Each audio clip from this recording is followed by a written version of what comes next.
तो मैं उस चैनल का सबसे पहले शुक्रिया अदा करना चाहूँगी, क्योंकि जब वो ऑडियो सामने आई तो साकिब निसार साहब का पहला रिएक्शन ये था कि ये तो आवाज़ ही मेरी नहीं है। तो उस चैनल ने पता नहीं जल्दी जल्दी में या किसी प्रेशर के तहत उन्होंने ये कह दिया कि ये साकिब निसार साहब की आवाज़ है और मुख्तलिफ़ तकारीर से ये उठाकर तो ऑडियो बनाई गई है।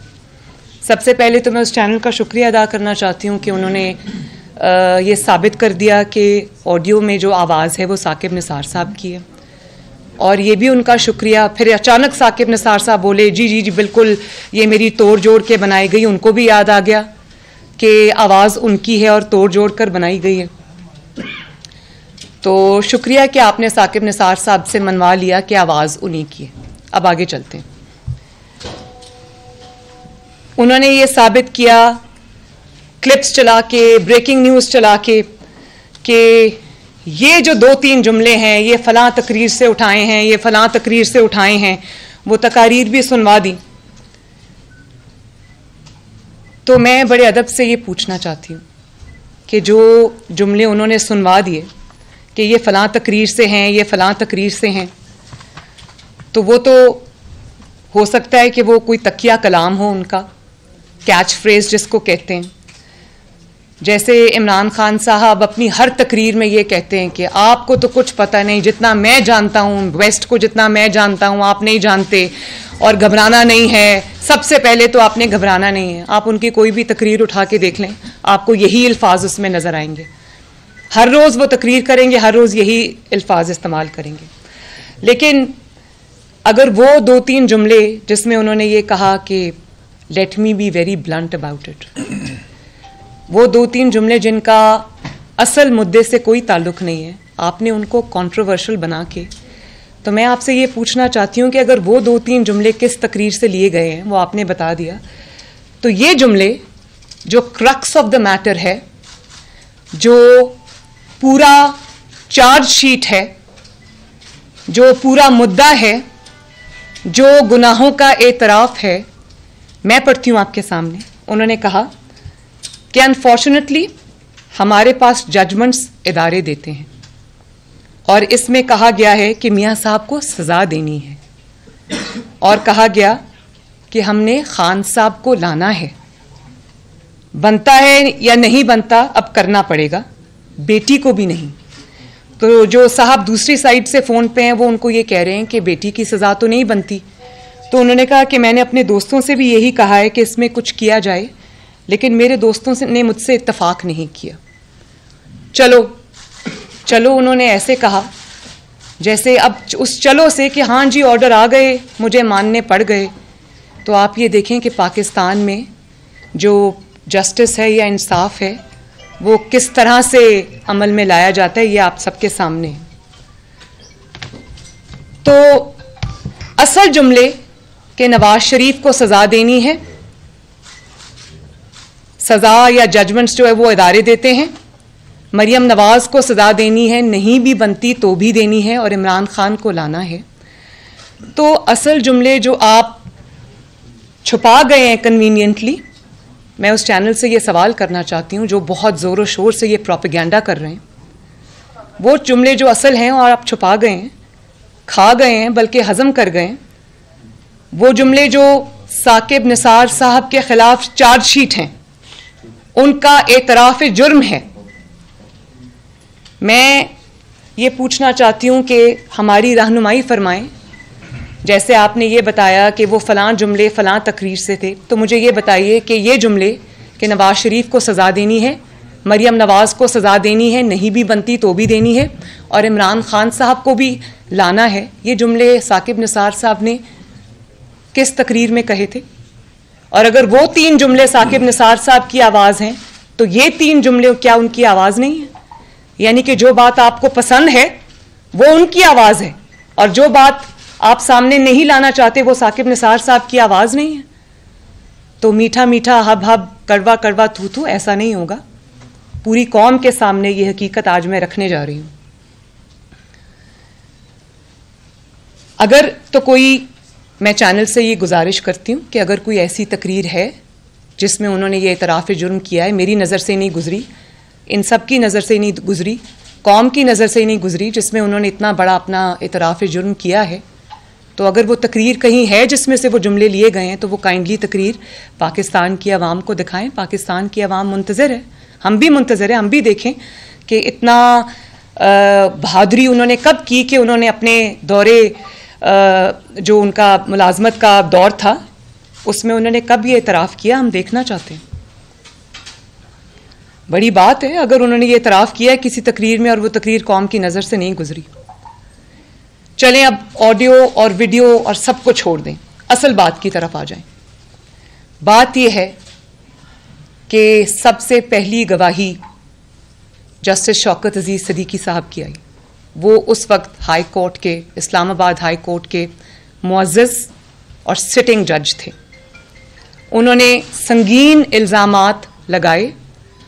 उन्होंने कहा कि जब मरियम नवाज शरीफ को और नवाज शरीफ को ज़मानत के लिए जब दरख्वास्त आई तो जनरल फैज़ साहब उनके घर तशरीफ़ लाए, उस वक्त के DGC, और उनको कहा कि मरियम और नवाज शरीफ को ज़मानत इलेक्शन से पहले नहीं देनी।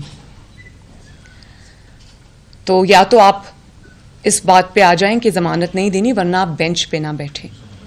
तो उन्होंने, एक सिटिंग हाई कोर्ट के जज ने जब ये इल्ज़ाम लगाया तो वो वीडियो भी झूठी है। वो जज साहब तो आज भी मौजूद हैं, शौकत अजीज़ सिद्दीकी साहब, गो रिटायर हो गए इंसाफ के इंतज़ार में, लेकिन वो तो आज भी मौजूद हैं। क्या जिन पर इल्ज़ाम लगाया गया, जिन पर ये संगीन नौयत का इल्ज़ाम लगाया गया कि उन्होंने DGC होने के बावजूद वो एक जज के घर में गए और जज के घर में उन्होंने जाके उनको प्रेशराइज़ करने की कोशिश की, क्या कभी जो जनरल फैज़ साहब हैं उन्होंने इस बात को आके डिनाई किया? वरना अगर आप हैं, मैं हूँ, हम सब हैं, इंसान की एक सेल्फ रिस्पेक्ट होती है। अगर आपके ऊपर एक झूठा इल्ज़ाम लगता है तो आपका सबसे पहला जो इंस्टिंक्ट है वो क्या होता है? अगर आपने वो गुनाह नहीं किया होता तो आप सामने आते हैं और आप ये कहते हैं कि ये मैंने नहीं किया, ये मुझ पर झूठा इल्ज़ाम लगा रहे हैं। तो 2018 से अब 2021 ख़त्म हो रहा है, आज तक जनरल फैज़ साहब ने कभी भी इस बात को डिनाई नहीं किया, क्योंकि ये बात सच है। और अब मैं कोर्ट में उनको लेकर गई तो अब कोर्ट में वो दरख्वास्त मेरी है, तो उन्होंने तो कभी भी ये नहीं कहा कि नहीं ये मुझे गलत कोर्ट में ले गई हैं तो वो कोर्ट को ये कहें कि ये दरख्वास्त गलत है। मैं तो ये अपील करूँगी अपने कोर्ट से कि जनरल फैज़ साहब को और शौकत अजीज़ सिद्दीकी साहब को, दोनों को बुलाया जाए, विटनेस बॉक्स में खड़ा किया जाए और कुरान पे हाथ रख के हल्फ लिया जाए कि वो जो कहेंगे सच कहेंगे। दूध का दूध, पानी का पानी आपके सामने हो जाएगा। फिर शौकत अजीज़ सिद्दीकी साहब की गवाही के बाद अरशद मलिक साहब, जिन्होंने नवाज शरीफ साहब को नैब के मुकदमे में सज़ा दी थी, उनकी वीडियो जो मैंने उस वक्त रिलीज़ की थी पूरी दुनिया के सामने। तो अरशद मलिक साहब को तो उस सच बोलने की पादाश में निकाल दिया गया और उनको बल्कि सज़ा दे दी गई। खोसा साहब जो तब चीफ जस्टिस साहब थे, उन्होंने ये फरमाया कि ये जुडिशरी के मुंह पर काला धब्बा है, तो वो काला धब्बा उन्होंने इस तरह धोया कि उन्होंने उस जज को निकाल दिया, लेकिन उसकी जजमेंट आज भी स्टैंड करती। किसी में इतनी हिम्मत नहीं हुई कि वो आगे बढ़े और इस इंसाफ नवाज शरीफ साहब को उसमें इंसाफ दे।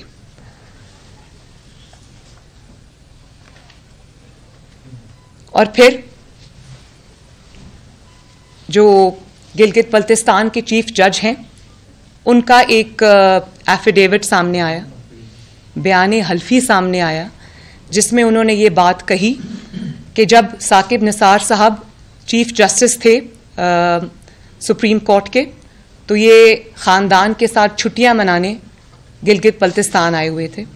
और तब ये जो चीफ जज थे उस वक्त गिलगित बल्तिस्तान के, ये वहाँ पर उस वक्त चीफ जज थे और इनकी रेजिडेंस में, इनके लॉन में वो चाय पी रहे थे। जब उन्हें ये उनके सामने इन्होंने फ़ोन किया कि एक जज साहब का नाम लेके कहा कि उनको फ़ोन किया और कहा कि मरियम और नवाज शरीफ को ज़मानत नहीं देनी इलेक्शन से पहले। उसके जो कंटेंट्स हैं वो इस वक्त मेरे सामने नहीं है, लेकिन उसका जो खुलासा है वो यही है। तो ऑडियो कोई, उसमें आप शक व शुबात कर सकते हैं, वीडियो में आप कर सकते हैं, लेकिन शौकत अजीज़ साहब तो माशाअल्लाह हयात हैं, उनको बुलाएं, उनको पूछें। एक्स चीफ जज गिलगित बल्तिस्तान तो आज हयात हैं, उनको बुलाएं, उनको पूछें। वो तो कह रहे थे कि मैं किसी भी फोरम पे आके जो मैंने स्टेटमेंट दी उसको टेस्टिफाई करूंगा। बल्कि जब उन्होंने ये एफिडेविट दिया तो जवाब क्या आया साकिब निसार साहब का, कि मैं कोई पागल हूँ कि मैं कोर्ट्स के चक्कर लगाता फिरूँ। जब उनसे ये कहा गया कि आप इसको कोर्ट में चैलेंज करेंगे, आप इसका जवाब देंगे, आप अपनी बेगुनाही साबित करेंगे, तो उन्होंने ये साकिब निसार साहब ने जो सारी ज़िंदगी कानून पढ़ते रहे, पढ़ाते रहे और हाईएस्ट कुर्सी पर पहुँचे, chief justice of supreme court of Pakistan, तो उनको जब कहा गया कि आप इसमें अपने आप को डिफेंड करेंगे, तो उन्होंने कहा मैं कोई पागल हूँ कि मैं कोर्ट कचहरी के चक्कर लगाता रहूँ। तो मैं साकिब निसार साहब से आज कौम के सामने ये पूछना चाहती हूँ कि उस वक्त का जो 3 दफ़ा का प्राइम मिनिस्टर था, करोड़ों लोगों के वोट से आया था, इलेक्टेड प्राइम मिनिस्टर था, वो कोई पागल था कि जिसने अपने पूरे ख़ानदान और अपनी पूरी पार्टी समेत वो कानून जानते हुए कि ये इंतकाम था, झूठ था, वो कानून के आगे पेश होते रहे, अपनी बेटी को लेकर कानून के आगे पेश होते रहे, अपनी 3 नस्लों का उन्होंने हिसाब दिया। वो कोई पागल थे कि आप ये कह के डिसमिस कर देंगे कि मैं कोई पागल हूँ कि कोर्ट और कचहरी के चक्कर लगाता फिरूँ, मुझे क्या ज़रूरत पड़ी। तो साकिब निसार साहब को मैं ये कहना चाहती हूँ कि आज नहीं तो कल आपको सच कौम को बताना पड़ेगा। अभी भी वक्त है, कौम को बताएं, सामने आएं, जुर्रत करें, कौम को बताएं कि किसने आपको मजबूर किया। नवाज शरीफ की सज़ा अगर नहीं बनती थी तो किसने आपको मजबूर किया कि नवाज शरीफ को सज़ा दें। मरियम नवाज शरीफ की अगर सज़ा नहीं बनती थी, बेटी की नहीं बनती थी, बेटी का लफ्ज़ उन्होंने इस्तेमाल किया, अगर बेटी की सज़ा नहीं बनती थी तो किसने आपको मजबूर किया कि मरियम नवाज़ को सज़ा दें। और किसने आपको ये कहा कि इमरान खान को आपने लाना है, किसने आपको ये कहा।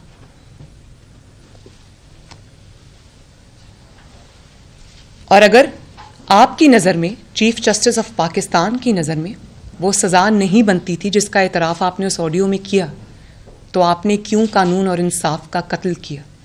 ये जानते हुए कि वो सज़ा नहीं बनती, आपने क्यों वो सज़ा दी, किसके कहने पे दी, ये आपको एक ना एक दिन कौम को बताना पड़ेगा। और आप पाकिस्तान में इंसाफ की हाईएस्ट कुर्सी पर बैठे थे, और वो कौन था जिसको आप चीफ जस्टिस ऑफ पाकिस्तान होते हुए भी इनकार नहीं कर सके। आप उसको ये नहीं कह सके कि ये सज़ा नहीं बनती, ये मत दो। और अगर आपने, जिस तरह आपने अपनी ऑडियो में कहा कि मैंने दोस्तों को समझाने की कोशिश की है, और अगर आपने उन दोस्तों को समझाने की कोशिश की थी और वो नहीं माने, तो आप चीफ जस्टिस ऑफ पाकिस्तान होते हुए आपने क्यों एक गैर कानूनी, गैर आइनी कदम को उठाने पर आप मजबूर हुए। क्यों गैर कानूनी और क्यों गैर आइनी इक़दामात को मानने पर आप मजबूर हुए, इसका जवाब आपको कौम के सामने अब देना पड़ेगा। और अगर आप शौकत अजीज़ सिद्दीकी साहब, अरशद मलिक साहब, FIA के जो DG थे, उनकी जो बशीर मेमन साहब थे, उनकी गवाही को भी छोड़ दें, आप गिलगित बल्तिस्तान के चीफ जज के एफिडेविट को भी छोड़ दें, आप इस ऑडियो को भी छोड़ दें, लेकिन मैं ये जो पिछले 5 साल के वाक़यात हैं, जिस तरह से वो साजिश जिसका जिक्र शौकत अजीज़ सिद्दीकी ने किया, 2 साल की मेहनत ज़ाया हो जाएगी, अरशद मलिक ने किया, बशीर मेमन ने किया, गिलगित बल्तिस्तान के चीफ जज ने किया, अब इस ऑडियो में जो आया है, ये 5वीं शहादत आई है नवाज शरीफ के हक़ में और PMLN के हक़ में। तो अगर हम इन शहादतों को भी अभी साइड पे रख दें, तो मुझे ये बताएं कि पिछले 5 साल में कौम की आंखों के सामने जो वाक़यात हुए, वो क्या इतनी जल्दी कौम भुला सकेगी। सबसे बड़ी चार्जशीट, सबसे बड़ी शहादत तो वो है जो कुदरत ने 5 साल में जिस तरह से इनकी साजिशें अनफोल्ड हुई हैं, सबसे बड़ी तो सबूत वो हैं जिनको कोई नहीं जुटला सकता। क्या आप इस बात से इनकार कर सकते हैं कि अवाम के मुंतखब वज़ीर आज़म जिसका नाम नवाज शरीफ था, उसको एक साजिश के तहत उसके ओहदे से हटाया गया? क्या उसके लिए किसी फोरेंसिक की जरूरत है? क्या इस बात से आप इनकार कर सकते हैं कि उस वक्त के चीफ जस्टिस जब पैनामा आया था, उस वक्त के चीफ जस्टिस ने फ्रिवलस कहकर उस पिटिशन को उठाकर अदालत से बाहर फेंक दिया था? क्या आप इस बात से इनकार कर सकते हैं कि फिर जस्टिस खोसा ने इमरान खान साहब को कहा कि आप इधर उधर क्या फिर रहे हैं, ये दरखास्त नवाज शरीफ के खिलाफ मेरे पास लेके आए, हम इसका फैसला करते हैं? क्या इसको किसी फोरेंसिक की जरूरत है? क्या आप इस बात से इनकार कर सकते हैं कि पनामा में 400 साढ़े 400 अफराद के नाम आए, उनमें से किसी को कुछ नहीं कहा गया, लेकिन जिस शख्स का नाम पनामा में नहीं आया उसी को पकड़ के आपने सजा दे दी, और उस शख्स का नाम है मोहम्मद नवाज शरीफ?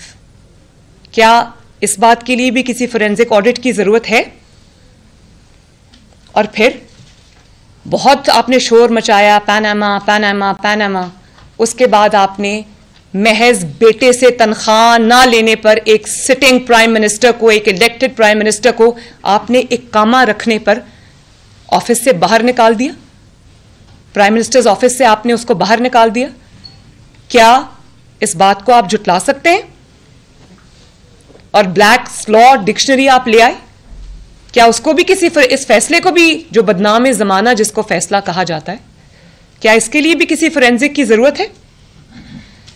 और फिर उसके बाद पहली बार highest court of Pakistan, supreme court of Pakistan खुद पार्टी बनता है और नैब को कहता है कि ये रेफरेंसेस को दाखिल करो। कभी ऐसा सुना आपने कहीं? क्या इस बात के लिए भी फोरेंसिक ऑडिट की जरूरत है? और फिर उसके बाद जेआईटी बनती है। जेआईटी में व्हाट्सएप से कॉल्स करके हीरे लाए जाते हैं। क्या मैं पूछ सकती हूं कि वो हीरे आज कहां हैं? वो हीरे कहां गुम हो गए? और जब पैंडोरा बॉक्स आया तो क्या पैंडोरा पेपर्स हैं? क्या है पैंडोरा पेपर्स आया तो उस वक्त वो जेआईटी कहां थी? उस वक्त वो हीरे कहां थे जो दिन रात, जिनको कोर्ट में भी जब हमारा केस चल रहा था तो कहा गया कि जिन्नात काम करते थे, सामने सामने तो वो 5-6 लोग थे जिनके सामने हम पेश हुए। एक सिटिंग प्राइम मिनिस्टर ग्रेड 18 के ऑफिसर के सामने पेश हो रहा है, रिटायर्ड आईएसआई के ऑफिसर के सामने, ब्रिगेडियर के सामने पेश हो रहा है। आपको बिल्कुल भी शर्म नहीं आई इस किस्म के काम करते हुए? आज कहां हैं वो हीरे? आज कहां हैं वो जवाहरात जो आपने इतना छुपा के रखे हुए थे? आज वो जेआईटी भी कहां है? मेरा ख्याल है कि वो हीरे साकिब निसार साहब के साथ आए थे और साकिब निसार साहब के साथ ही वो रुखसत हो गए। फिर कौन सा ऐसा पाकिस्तान की 74 साल की तारीख में केस है जिसमें सुप्रीम कोर्ट जब नैब को रेफरेंसेस भेजता है तो उस पर एक मॉनिटरिंग जज मुकर्रर कर देता है? कौन है? कौन सा केस है? एक है तो बताएं। एक है अगर 74 साल की तारीख में तो बताएं कि किसी भी केसेस के अंदर, रेफरेंसेस से अंदर ऊपर आपने मॉनिटरिंग जज बिठा दिया। वो क्या मॉनिटर कर रहा था? वो ये मॉनिटर कर रहा था कि कहीं किसी तरह से कोई इंश्योर किया जाए कि सजा नवाज शरीफ और मरियम नवाज को मिले। वो हमारे सामने, वो मैं उन सहाफ़ी हजरात को, कुछ यहाँ तशरीफ़ भी रखते हैं, ये बैठे हुए मेरे बहादुर भाई मेरा ख्याल है जिन्होंने उनको एक्सपोज किया था, जो फ़ोन के कवर से इस तरह अपना मुंह छुपाकर एहतसाब अदालत से निकल रहे थे। आप ही थे ना वो? आई एम सॉरी, उसके बाद आपको बहुत मुश्किलात से गुजरना पड़ा, लेकिन मैं आपको सलूट करती हूँ। तो क्या उसके लिए भी किसी फोरेंसिक ऑडिट की ज़रूरत है? ये बैठे, इनसे पूछ लें। और यहीं पर आपको तसल्ली नहीं हुई तो आपने नवाज शरीफ को, चीफ जस्टिस साहब साकिब निसार साहब, आपने नवाज शरीफ को पार्टी की सदारत से भी हटा दिया। कोई है प्रेसिडेंट, लीगल प्रेसिडेंट है इस बात का 74 साल की तारीख में? इसके लिए भी कोई फोरेंसिक ऑडिट की जरूरत है?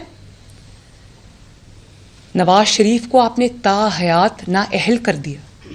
मुझे कोई अवामी ओहदा रखे बगैर कोई सबूत मेरे खिलाफ आज भी को इस्लामाबाद हाई कोर्ट पूछ रही है नैब से कि सबूत कहाँ है, और नैब 2 हफ्ते मांग लेती है क्योंकि सबूत नहीं है। कोई सबूत रखे बगैर मुझे भी 7 साल के लिए नाअहल किया, तो क्या इसके लिए भी किसी फोरेंसिक ऑडिट की जरूरत है? फिर ये मेरे साथ बैठे हैं, मेरे सीनियर्स, मेरे बड़े भाई सब बैठे हैं, मेरे अंकल्स बैठे हैं यहाँ पर। ये मेरे दाएं बैठे हैं शाहिद खाकान अब्बासी साहब, बाएं बैठे हैं एहसन इकबाल साहब, मेरे पार्टी के प्रेसिडेंट शहबाज शरीफ साहब, हमजा शहबाज शरीफ साहब, राना सनाउल्लाह साहब, ये जावेद लतीफ़ साहब, ये बैठे हैं आपके सामने जिनसे सेनेटर की सीट भी छीन ली गई। तो क्या ये जिन मुकदमात से गुजर के आए हैं, राना सनाउल्लाह साहब का तो एक क्लासिक केस है, हेरोइन आपने उनके ऊपर डाल दी और आज तक आप कोई सबूत पेश नहीं कर सके। इसके अलावा जो मेरे साथी, मेरे बुजुर्ग, मेरे भाई यहाँ पर पार्टी के लोग नहीं बैठे, मुझे हनीफ अब्बासी साहब भी याद आ जाते कि जब हनीफ अब्बासी साहब इलेक्शन से पहले, उनको तो आपने जेल में डाल दिया, और उनका जो ओपोनेंट है, मैं उस शख्स का नाम भी लेना नहीं चाहती, आज वजीर है वो, उसकी आप इलेक्शन कैंपेन चला रहे थे जाके पिंडी की सड़कों पर। क्या वो भी उसको भी फोरेंसिक ऑडिट की जरूरत है? फिर जब हमारे सेनेट के इलेक्शंस थे तो हमारे सेनेटर्स से, जो पीएमएलएन के सेनेटर्स थे, उनसे आपने शेर का निशान छीन लिया। आपने उन लोगों से हक छीन लिया कि वो अपनी पार्टी के निशान से इलेक्शन लड़ें। आपने शेर का निशान उनसे छीन लिया क्योंकि आप फेवर करना चाहते थे किसी को, और आप उसके लिए मुस्लिम लीग नून के सेनेटर्स को जो सेनेट में नहीं आने देना चाहते थे, आपने उनसे शेर का निशान छीना। तो क्या आप इस तारीख को जुटला सकते हैं? इसके लिए भी किसी फोरेंसिक ऑडिट की जरूरत है?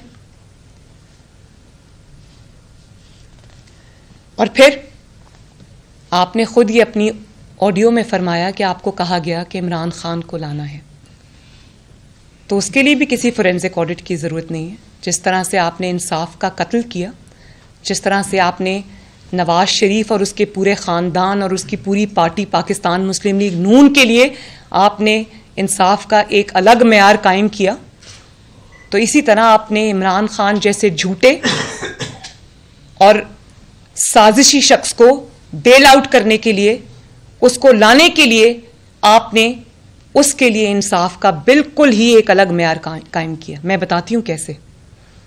क्योंकि इमरान खान को लाना था, आपको हुक्म आया कि इमरान को लाना है।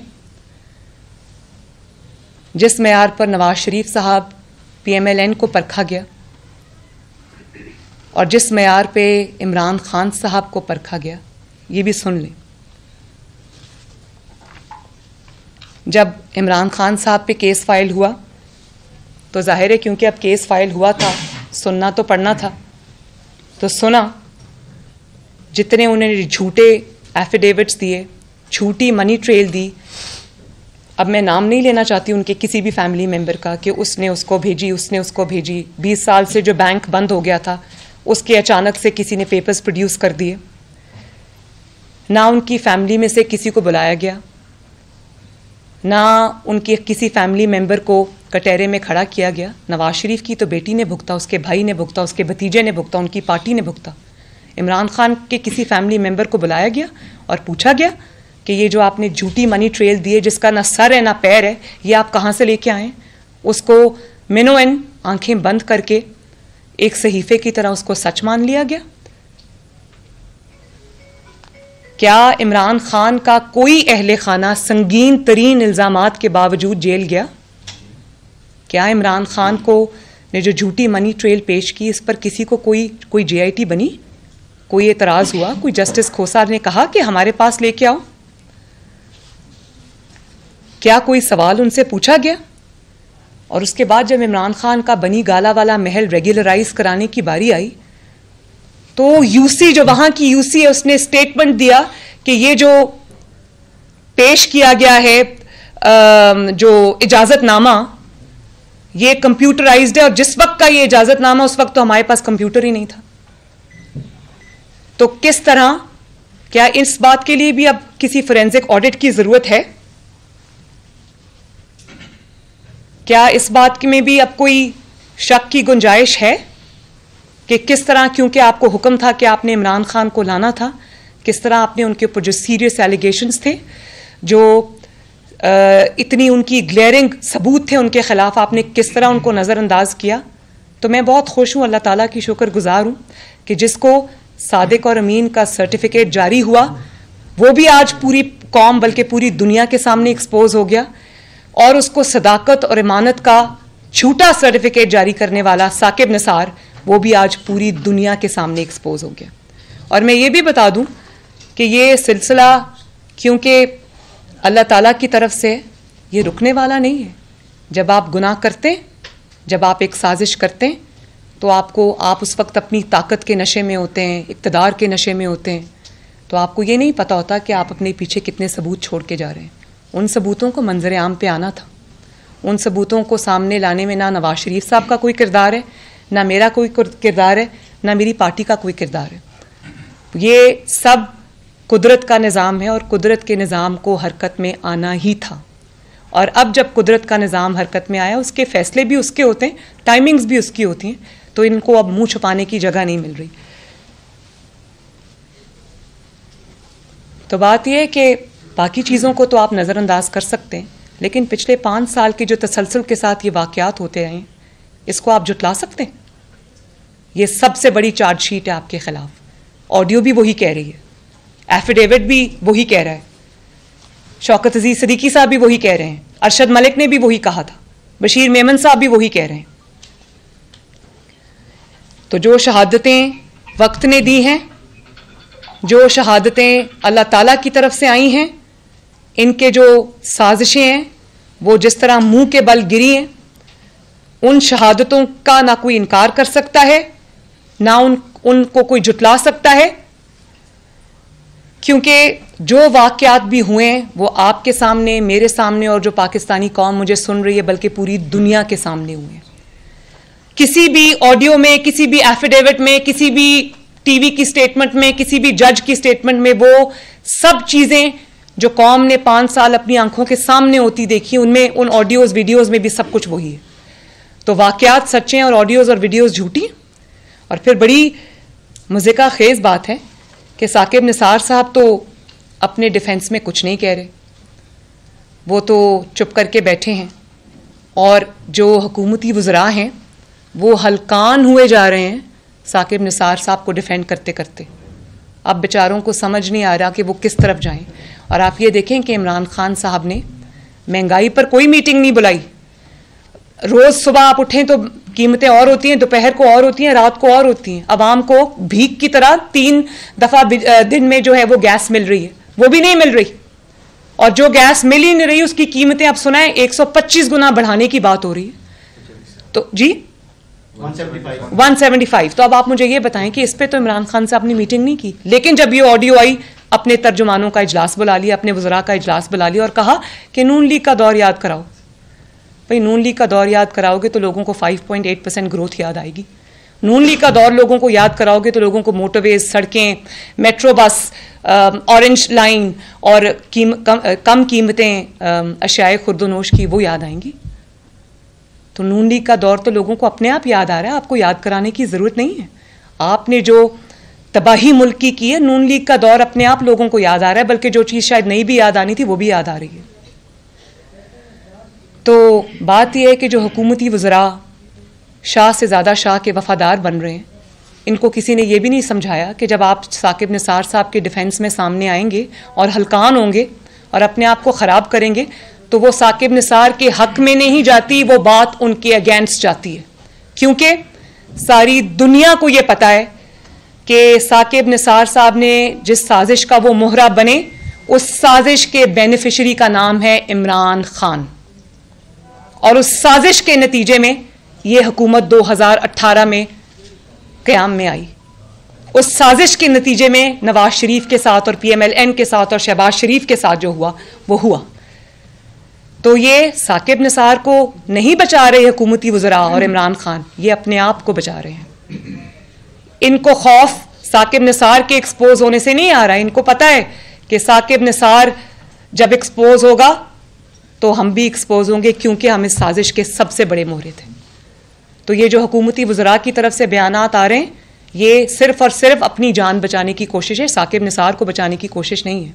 और साकिब निसार साहब से मेरी रिक्वेस्ट है कि अपना डिफेंस खुद करें। जब ये आपका डिफेंस करते हैं तो आपका केस मज़ीद ख़राब होता है। और मैं साकिब निसार साहब से ये भी कहती हूँ कि जब गिलगित बल्तिस्तान के चीफ जज का एफिडेविट आया तो उसके जवाब में आपका एफिडेविट आना चाहिए था। ये स्टेटमेंट नहीं आना चाहिए था कि मैं कभी पेश नहीं होऊंगा, मैं कोई पागल हूँ। और अब जबकि फोरेंसिक रिपोर्ट के साथ ऑडियो आ गई है अवाम के दरमियान, तो आपको भी फोरेंसिक रिपोर्ट के लिए अपने आप को पेश करना चाहिए। कराएं आप उसका ऑडिट। अहमद नूरानी साहब को मैं कल पढ़ रही थी, उन्होंने कहा कि एक चैनल है, मैं उसको कहता हूँ कि उनका ये जो सब प्रोपेगेंडा वो पाकिस्तान में करें, ज़रा अपने लंदन वाले चैनल पे चलाएं ताकि पता चले मैं भी बेरोज़गार हूँ, कुछ पैसे मुझे भी मिल जाएं।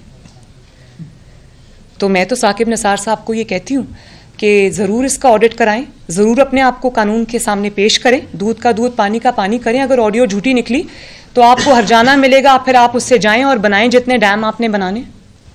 तो फ़ायदे की बात है ना, लेके जाएं कोर्ट में, खड़े हों, शहादत दें, क्रॉस क्वेश्चनिंग क्रॉस एग्जामिनेशन के सामने आएं और बताएं लोगों को कि ये झूठ है और जो पैसे मिले उसका डैम बनाएं जिसके लिए आप इतनी मेहनत कर रहे थे।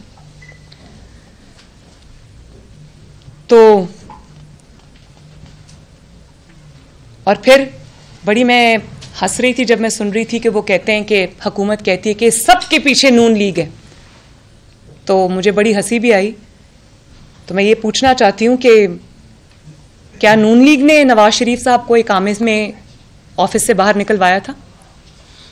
क्या नून लीग ने जनरल फैज साहब को शौकत अजीज सिद्दीकी साहब के पास भेजा था? क्या नून लीग ने बेंच तोड़वाए और बनवाए थे? क्या नून लीग ने नून लीग को ही, नवाज शरीफ साहब को, शहबाज शरीफ साहब को, और ये जो पार्टी मेरी बैठी है इसको झूठी सजाएं नून लीग ने सुनवाई थी, इन पे झूठे मुकदमात नून लीग ने बनवाए थे? क्या नून लीग ने आरटीएस बैठाया था? क्या नून लीग ने 2018 का इलेक्शन चोरी किया था और उसके नतीजे में इमरान खान को मुसल्लत किया था? क्या नून लीग ने साजिश करके इमरान खान को वजीर आजम बनवाया था? तो मैं अदलिया का एहतराम है मेरे दिल में, इस सब के बावजूद अदलिया का मेरे दिल में एहतराम है। उसकी वजह यह कि जब जनरल फैज़ जैसा शख्स इदारे की आड़ में छुपता है तो वो इदारे को बदनाम करता है। इसी तरह जब साकिब निसार जैसा शख्स जब कोई इस किस्म की हरकत करता है तो उंगलियां इदारे पे उठती हैं। मैं और अदलिया में बहुत, जिस तरह पाकिस्तान के आर्म्ड फोर्सेस में बहुत प्रोफेशनल मुहिब्बे वतन अफसरान हैं जो मुल्क के लिए काम करते हैं, अपनी जिम्मेदारियों को अपनी आईनी हदूद तक महदूद रखते हैं और हम उनकी कदर करते हैं। हम इदारे की कदर करते हैं। वो मेरा इदारा है, वो हमारा इदारा है और वो हमारी हिफाजत करते हैं। उनकी इज्जत की हिफाजत भी हमारी जिम्मेदारी है। इसलिए अगर हम जनरल फैज़ पर उंगली उठाते या जनरल फैज़ के खिलाफ सबूत देते हैं तो वो इसलिए देते हैं कि जनरल फैज़ को इदारे से अलग किया जाए। जनरल फैज़ अपने जो भी उन्होंने काम किए उसका वो खुद जवाब दे। इदारा क्यों जवाब दे? इदारा क्यों दागदार हो? इसी तरह मैं अदलिया से गुजारिश करती हूँ कि साकिब निसार साहब के गुनाहों का और वो लोग जो पैनामा में शामिल थे उनके गुनाहों का बोझ अदलिया ना उठाए। वो साकिब निसार जो कि हर तरह से इबरत के निशान बन चुके हैं, जिसका सच सामने आ चुका है, मैं ये अदलिया से गुजारिश करती हूँ कि उसका बोझ ये अदलिया ना उठाए। हम बतौर जमात और हम बतौर पाकिस्तानी अदलिया को किसी भी शक व शुबा और तनकीद से बालातर देखना चाहते हैं, क्योंकि हम ये जानते हैं कि ये मुल्क हमारा है, ये हमारा बहुत ही प्यारा वतन है और इस वतन में तब तक ये वतन कभी आगे नहीं बढ़ सकता, ये मुल्क कभी आगे नहीं बढ़ सकता जब हमारे पास एक ऐसी अदलिया मौजूद ना हो जो तनकीद से और शक व शुबा से बालातर हो। तो जो नुकसान अदलिया को साकिब निसार जैसे जजेस ने पहुंचाया, अदल को जो नुकसान पहुंचाया, जो इम्प्रेशन क्रिएट हुआ, हम नहीं चाहते कि साकिब निसार के दामन पर जो छींटे हैं वो आज अदलिया के किसी भी जज के दामन पर वो छींटे नजर आए। साकिब निसार शायद आज ना बता सकें कि किसने उनको ये सब करने में मजबूर किया था, लेकिन इसमें बहुत सारे लोगों के लिए इबरत है। उसकी वजह यह है कि जिन्होंने उनको मजबूर किया वो तो आज भी पर्दे के पीछे हैं, वो नज़र नहीं आ रहे, लेकिन चेहरा साकिब निसार साहब का दागदार हो रहा है। तो ये हमारी अदलिया को भी देखना पड़ेगा कि दबाव में लाने वाले और ये फैसले कराने वाले तो हमेशा बेचेहरा रहते हैं, लेकिन चेहरा जिसका सामने आता है वो हमारे मुअज़्ज़िज़ जज साहिबान हैं। तो इस कॉन्स्पिरेसी से जिसका पूरा कच्चा छट्ठा आवाम के सामने आ चुका है, मैं अदलिया से गुजारिश करूंगी कि इससे अपने आप को बिल्कुल अलहदा कर लें और मैं ये भी समझती हूँ कि बतौर सियासी जमात आवाम के जो हम रिप्रेजेंटेटिव्स हैं, हमारा ये फ़र्ज़ है, ये हमारे फ़राइज़ में, हमारी ज़िम्मेदारियों में शामिल है कि अदलिया के वक़ार को हम बचाएं, अदलिया के वक़ार को दागदार ना होने दें। और अदलिया उन 3 से 4 अफराद के गिरोह का नाम नहीं है जो पनामा साजिश में शामिल थे। अदलिया बहुत बड़ी है और अदलिया को अपने आप को इससे ऊपर रखना चाहिए। जितना इस चीज़ की सपोर्ट में वो होगा उतना मुश्किलात जो हैं वो बढ़ेंगी और हम वो नहीं चाहते। हम मामलात को एक सर्टन पॉइंट से बियॉन्ड नहीं लेके जाना चाहते। तो मेरी आप सबसे ये गुजारिश है कि जो आखिर में मुझे याद आ गया, वैसे खोसा साहब ने पनामा फैसले में लिखा था कि behind every fortune there is a crime. तो मैं ये कहना चाहती हूँ कि बिहाइंड 2018 इलेक्शंस पॉलिटिकल फॉर्चून जो क्राइम था वो पूरी दुनिया के सामने आज वो जो साजिश थी जो कि गुनाह भी था, क्राइम का नाम भी दिया जा सकता है, वो आज पूरी दुनिया के सामने। शुक्रिया बहुत बहुत। जी जी मैं इधर ही बैठी हूँ। जी जी फरमाइए। जी जी फरमाइए। आपने ये सारा कुछ बताया, 5 शवाहिद भी आपने पेश किए जी। क्या आप अज़ किसी अदालत में जाएंगी ये 5 शवाहिद लेकर? वो तो दूसरी जानिब तो उनकी जानिब से तो अभी तक ऐसा कोई अमल नहीं हुआ। दूसरा, आपके पास मेजर ऑप्शन थे इस हुकूमत को। पहले एक बात मैं कर लूँ, जो दूसरा सवाल आप बाद में पूछ लीजिएगा। आपने जो कहा मेरे पास बिल्कुल वो शवाहिद मौजूद हैं, वो मेरे पास हैं, मेरे वकला के पास है, मेरे वकला की टीम उसको देख रही है। और पहले तो मेरी अपील यही है अदलिया से, मुअज़्ज़िज़ जज साहिबान से, कि इस बात का, क्योंकि उंगलियां उन पर उठी हैं, ठीक है केस हमारा है, लेकिन ये सिर्फ नवाज़ शरीफ का केस नहीं है, ये सिर्फ मरियम नवाज़ का केस नहीं है, ये शाहिद खाकान अब्बासी साहब का, ये एहसन इकबाल साहब का केस नहीं है, या शहबाज शरीफ साहब का केस नहीं है, ये पूरी कौम का केस है। क्योंकि इस साजिश के नतीजे में जिस शख्स को आपने लाके मसनद इक़्तिदार पे बिठाया, उस शख्स ने 22 करोड़ अवाम की ज़िंदगी, उनका जीना दोभर कर दिया। उनके मसाइल का, जिसमें महंगाई, लाकानूनियत, जिसके अंदर पाकिस्तान की बदनामी, जिसमें इदारों को तबाह करना शामिल है, उस सब का ज़िम्मेदार इमरान खान है। तो ये सिर्फ अब मुस्लिम लीग नून की स्टोरी नहीं है, ये पूरे कौम की जो मसाइल हैं ये अब उसकी अक्कासी करता है। तो ये पूरी कौम का मसला है। तो इस कौमी मसले को, और या एक इतना बड़ा इशू उठ गया है, तो मैं ये पहले तो सुओ मोटो हमारे वक्त में तो फ़ौरन लिया जाता था और अदालतों में बुला लिया जाता था, हम पेश भी हुए। तो मैं पहले तो ये मौका दूंगी अदालतों को कि वो खुद जो उंगलियां उठी हैं आज अदलिया पर या इदारे पर, उसको आगे बढ़कर खुद उसको उस धब्बे को धोएं। और जब वो खुद ये धब्बा धोएंगे तो उनकी इज्जत में, उनके वकार में इजाफा होगा। बाकी रही मेरी बात, तो मेरे पास ये सब कुछ मौजूद है।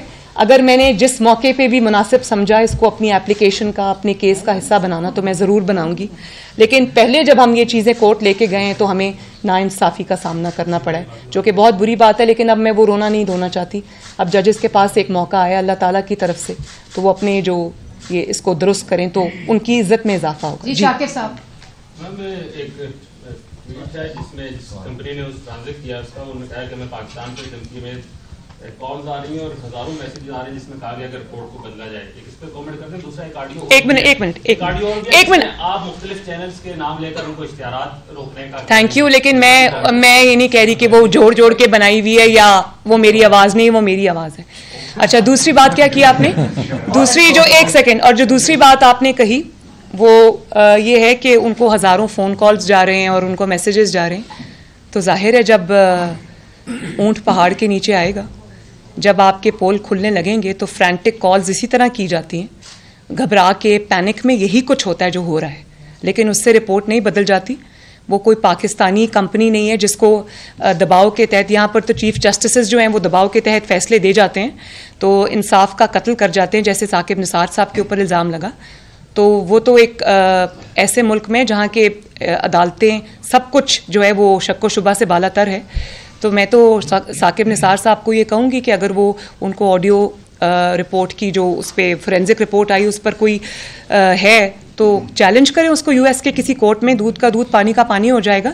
लेकिन फ़ोन कॉल्स का मकसद ये है कि कोई ऐसी मतलब डर के खौफ के उनको लगता है कि ये दबाव धौंस धांधली पाकिस्तान में चलता है तो शायद बाहर भी चल जाएगा, लेकिन ऐसा नहीं होता। मैडम, ये कहा जा रहा है कि आने वाले दिनों में ऐसी ऑडियो और वीडियो जो है वो मजीद भी लीक हो सकती हैं और बहुत सारे लोग बेनकाब हो सकते हैं। सवाल मेरा भी यही होगा कि क्या आपके जहन में भी है कि ऐसा कुछ हो सकता है? और आपकी जो ऑडियो इस वक्त सोशल मीडिया पे बहुत ज्यादा वायरल है और उसमें 3-4 चैनल का आप कह रही हैं, तो आप किस ओहदे पे थी उस वक्त, किस हैसियत में आपको उनको इश्तिहारात देने के कमा रहे? देखिए, वो मेरी पार्टी का मीडिया सेल में तब चला रही थी, वो बहुत पुरानी है। लेकिन मैंने जब कह दिया कि वो, मैं ये नहीं कह रही कि वो तोड़ जोड़ के मेरी फ़लाँ तकरीर से निकाल के बनाई गई हैं, तो मैं ये बात सामने आ गई। और आज का जो टॉपिक है काइंडली उसी पे रहें, उसके ऊपर मैं बहुत लंबी बातचीत भी कर सकती हूँ, लेकिन फिर किसी वक्त के लिए। आपने दूसरा सवाल, एक सेकंड को दूसरा सवाल भी किया था आपने। मुस्तकबिल में आने वाली जी, मैंने अभी जो बात की अपने इब्तदाई जुमलों में, मैंने वो कहा कि जब आप एक गुनाह करते हैं, जब कोई क्राइम कमिट होता है तो उस वक्त तो आप अपने इक़्तिदार के नशे में होते हैं, अपने ताकत के नशे में होते हैं, या आपको उस वक्त अल्लाह ताला का खौफ नहीं होता। तो आप जो कर रहे होते हैं आपको ये समझ नहीं आ रही होती कि आप कितने सबूत छोड़ के जा रहे हैं। और अल्लाह ताला का एक असूल है, कुदरत का असूल है कि सच ने सामने आके रहना होता है, तो सच तो सामने आएगा। अब ये जितना भी अपना चेहरा छुपाएं, रेत में सर दबाएं, कुछ भी करें, सबूतों ने सामने आना है और उसका वक्त आ चुका है। शुक्रिया। आपने जो कहा है पनामा निकाला, किसी को लाना, किसी को सजा दी जी, नहीं ये मैंने तो नहीं कहा, ये तो साकिब निसार साहब ने कहा जी। उसमें जिस बेंच ने सजा दी थी उस बेंच के एक फाजिल रुकन आज चीफ जस्टिस पाकिस्तान है जी, और सादिक और अमीन करार देने वाले बेंच के जो मेंबर होंगे वो अगले चीफ जस्टिस होंगे जी। आप ऐसी सूरत में उस अदलिया से अपनी इंट्रोस्पेक्शन का मुतालबा, आपको नहीं लगता कि शायद एक भैंस के आगे बीन बजाने की बात? देखिए, मैं ये समझती हूँ कि जो साकिब निसार साहब ने किया और जिस तरह से सच उनके सामने आया, जो जनरल फैज़ साहब ने किया और जिस तरह से सच उनके सामने आया, तो ये बहुत लोगों के लिए इबरत का निशान है। और उसमें बहुत सारे लोगों के लिए निशानियाँ हैं, चाहे वो रिटायर्ड हैं या वो सिटिंग हैं। तो उसमें सबसे बड़ी जो टेक होम पॉइंट है वो ये है कि सच कभी छुप नहीं सकता। तो बेहतर है जितनी जल्दी इन गलतियों का इदराक किया जाए, इनको सुधारा जाए, इनको रेक्टिफाई किया जाए, जितनी जल्दी इस बदनामी से और इस जो तनकीद है या जो आपको आपके ऊपर उंगलियां उठ रही हैं, जिस तरह से उठ रही हैं, उससे जितनी जल्दी उसको सीधे रास्ते पे डाला जाए। अभी अदलिया के अपने हाथ में। इंट्रोस्पेक्शन की उम्मीद तो हम कर सकते हैं ना, उम्मीद तो हमें उसका हक तो दे लगे। इंट्रोस्पेक्शन की उम्मीद तो मामला है वो अदालत में है, सजा हुई मियां नवाज शरीफ साहब को, आपको, कैप्टन सदर साहब को, तो अदालतों से हुई। आपको रिलीफ भी अगर मिलेगा तो आपको कोर्ट से ही मिलना है। तो जो एविडेंस आ रहे हैं, आप कहें कि अदालतें अज खुद जो है उनको टेकअप कर लें, अगर वो नहीं करती तो ये आपको, आपके जो भी लीगल टीम है उसको ये एविडेंस रिकॉर्ड के ऊपर लेकर आना है। देखिए, एक मिनट अयूब साहब, एक वाला मामला आया था उसमें तो पहले ही जो आसिफ सईद खोसा साहब ने उस जो एविडेंस था उसको तो इस केस के से अलग कर दिया, डिटैच कर दिया। तो अब आपको अलग से एक केस फाइल करना पड़ेगा, क्योंकि जो एग्जिस्टिंग केस है इसमें कोई नया रिकॉर्ड ना बाहर से आ सकता है, ना नैब ला सकता है, ना आप लेकर आ सकते हैं। तो अब आपको एक अलग से केस करना पड़ेगा। नहीं, मैंने तो सप्लीमेंट्री एप्लीकेशन में जनरल फैज साहब का पूरा केस मैं लेकर गई हूँ, और मैंने ये बात दोबारा से कही है कि जो कुछ पहले हो, मैंने अरशद मलिक साहब की मिसाल दे के आपको कहा कि जितना भी जस्टिस खोसा साहब ने जो भी किया, दाग लग गया, अरशद मलिक साहब एक धब्बा थे, तो वो धब्बा धोने की क्या कोशिश हुई, सवाए इसके कि आपने सच बोलने वाले जज को या अपना इतराफ़ जुर्म करने वाले को निकाल दिया। तो सच धब्बा तो तब धुलता अगर नवाज शरीफ का वो झूठा मुकदमा भी ख़त्म होता। तो अब तो ये जजेस के हाथ में है कि वो नवाज शरीफ साहब को इंसाफ दें, जो भी इसमें इन्वॉल्व है उसको वो इंसाफ दें, और इस धब्बे को अपने चेहरे से धोएं। ये तो अब हमको मौका दे रहे हैं। जी मैडम, नवीद अकबर ITV जी। सर, मेरा सवाल ये है कि एक तो इस्लामाबाद हाई कोर्ट ने एक इशू के ऊपर तो सो मोटो ले लिया है और वो चल भी रहा है, तो आया आप उस पर पार्टी बनने जा रही हैं, और इसके साथ साथ हर इंसानी जान जो है उतनी ही कीमती है और हर इंसान की जिंदगी वो बहुत कीमती है। तो ये बताइए, महंगाई में जो आवाम पिस रही है, मर रही है, उनके हवाले से आप क्या कह रहे हैं? उनको भी कोई बात करें, वो भी इसी हिस्सा है, इसी माशरे का हिस्सा, मर रहे हैं लोग सड़कों पे। तो मैंने अभी उन्हीं की बात की है, वो भी प्रोजेक्ट इमरान खान है।